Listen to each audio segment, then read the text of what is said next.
The Standard Empath. Hello, I'm H.G. Tudor. For the purposes of discussions about narcissism, I divide people into four groups. The narcissist group, my group, narcissistic people who are not narcissists but have strong narcissistic traits and weak empathic traits, normal people, the largest group on the planet, who have emotional empathy but for a smaller group of people, and then the empath group. Within the empath group, which are individuals that exhibit considerable emotional empathy for a wide range of people, I further divide into schools and cadres. I've recently provided you with further information about the cadres ahead of a more detailed series that I'll be releasing in due course. Similarly, I'm doing the same with the schools, giving you more information to gain an understanding ahead of a deep dive into them. Let us commence with the standard empath. There are some individuals that believe that the concept of an empath doesn't exist. That is nonsense. How do I know? I regularly dine on them. Empathic individuals are instinctively, with regard to unaware narcissists, the lessers and the mid-rangers, and consciously and calculatedly with regard to the greater and ultra, are sought out as our prey. We can ensnare anybody. Other narcissists, narcissistic people, we can ensnare normals. They can all provide us with fuel, character traits and residual benefits, although there are varying degrees of difficulty with regard to the issue of control. Empaths are selected, either consciously or subconsciously, by the narcissist because the empath is both easier to ensnare and keep ensnared, and generally speaking, their fuel provision tends to be superior. With regard to character traits and residual benefits, well, sometimes they are better than the other three classifications of people, sometimes they are worse. But much of it revolves around this. An empath has an addiction to narcissists. This generates emotional thinking.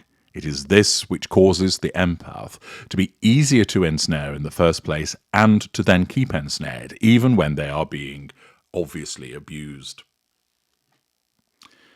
If you want to know more about where this addiction comes from, what it does in relation to the creation of emotional thinking, and, most importantly of all, what you can do about it, you can do no better than go to the Knowledge Vault and obtain the Addiction Triple Package. Or you can obtain the addiction, the foundation, the addiction, the relationship with emotional thinking, and how to tackle emotional thinking as separate packages again in the Knowledge Vault. You can join the thousands of other people that have accessed those in increasing knowledge, which gives you not only understanding, but has helped you achieve freedom. Thus, an empath, whether they're standard, contagion, codependent, or super, has the addiction.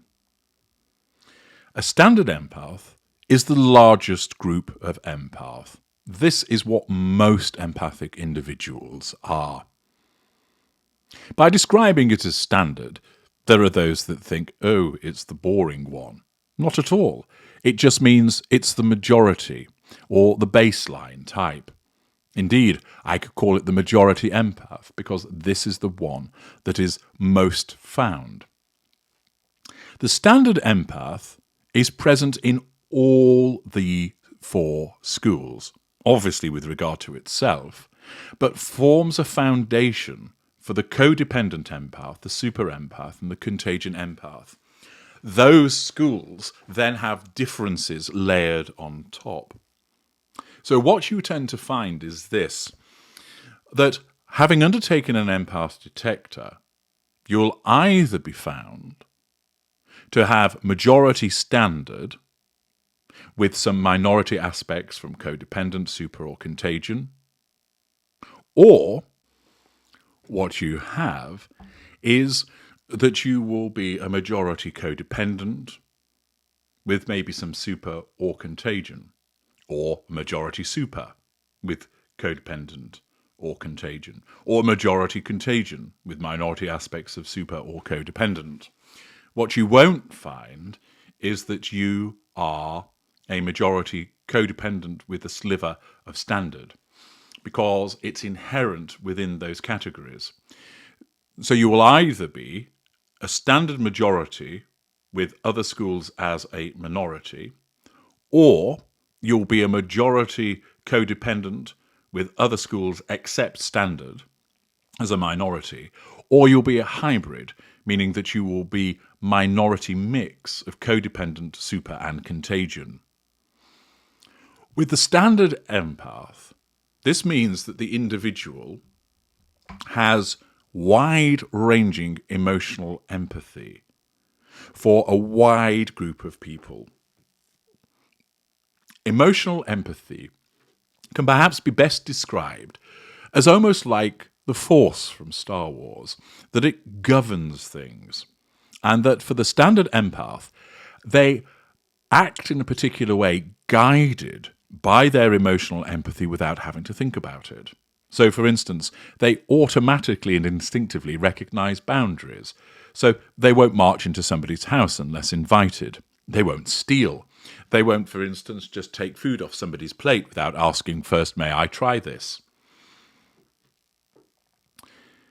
They recognize those boundaries. Their standard empathy causes them to interact with people utilizing their empathic traits. It guides them in terms of their honesty, their decency, their compassion, their truth-seeking trait, their moral compass, and etc. The extent of those traits can be learned in the trait detector, should you wish to examine that further.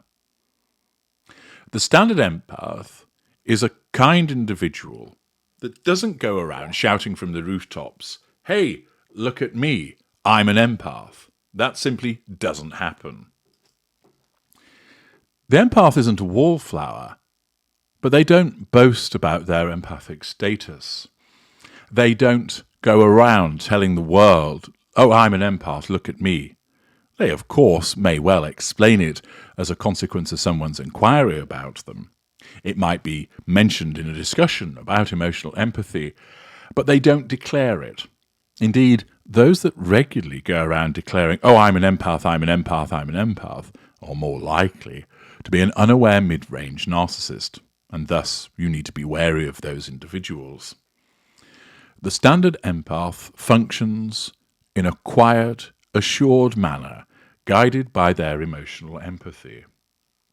There is no need to shout about what they achieve.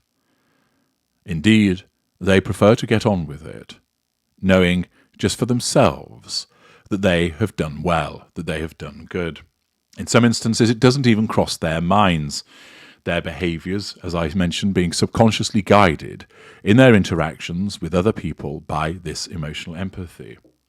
There will be instances where they will consciously consider their conduct. For example, if they were to find a wallet in the street, they would think, "I'd better return that," or find a way of doing so, or hand it in the police station.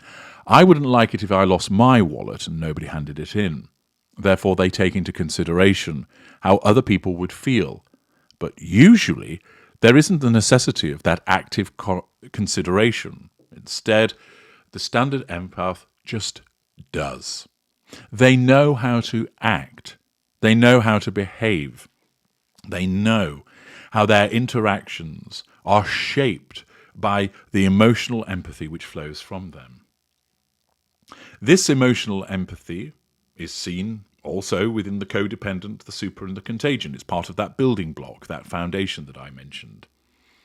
And therefore, a majority standard empath finds that their day-to-day behavior is governed by this emotional empathy and occasionally by a safeguarding cognitive empathy.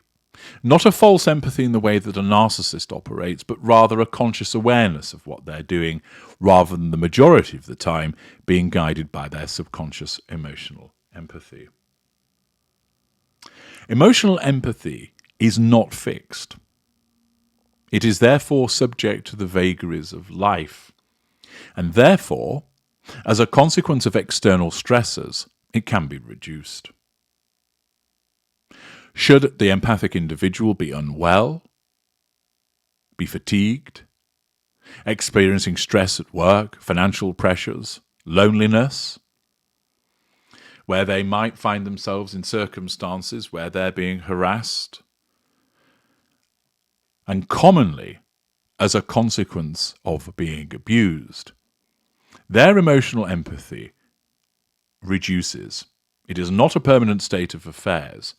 It causes a reduction, which then means that their various narcissistic traits, again you can learn about those through the trait detector, come to the fore and cause that individual to temporarily not act with standard empathy, but instead be governed by their narcissistic traits with eroded emotional empathy. This means, for example, that an empath may well lash out against their abuser, indeed, perhaps even going so far as to use physical violence against them and kill them. This isn't because the standard empath has always retained a murderous heart, but as a consequence of their reduced emotional empathy occasioned by the external stressor. It does not happen often. It could have repeated instances during a particularly turbulent period for the relevant empathic individual, but more usually it is most intermittent in nature and, therefore, is rarely witnessed. It might be, for instance, that a man returns home and he's facing a lot of pressure at work. He's working long hours. And ordinarily, he recognizes this, and one time his wife expresses her concerns about being lonely. Because he's tired, and because he's under the pressure at work, his usual emotional empathy for his wife's complaint has eroded, and he turns and snaps at her, upsetting her. Unlike a narcissist that would behave that way because of the absence permanently of emotional empathy, his is a reaction caused by the temporary reduction of his emotional empathy. And thereafter, he recognizes that he's in the wrong, and he apologizes and makes good, explaining why he snapped. And most importantly of all, he doesn't repeat it, at least not for a long time. Contrast that with the narcissist, where, with cognitive empathy, they would apologize. And they would offer false contrition, offering a hug and apologizing, only to then go and do it again 2 days later, and then another 2 days later, and so on and so forth. The standard empath is the most common of the empaths, the one that is found most frequently, and provides the building block foundation for the other schools. The standard empath is neither weakling nor superhero. They are a human being, and they are not saints. They are individuals that are subjected to the temptations and the vagaries of life like anybody else. But the governing factor in their behavior, the driver, is emotional empathy. I've explained many times how a narcissist, a narcissistic person, a normal and an empath can all do similar things, but there's different drivers behind the behavior. For the standard empath, what drives their behavior is their wide-ranging emotional empathy, which is ordinarily deep in nature, save where it's reduced by an external stressor, whereby they exhibit considerable empathic traits alongside the narcissistic ones, but the narcissistic ones are kept in check, save where there is a reduction of that emotional empathy. The standard empath is unassuming, can be engaging. And remember, the standard empath is never a 100% majority. You will find influences, whether it is insignificant, significant, strong, or very strong, from other schools, which work with and alongside this standard empathy. I'm H.G. Tudor. Thank you for listening.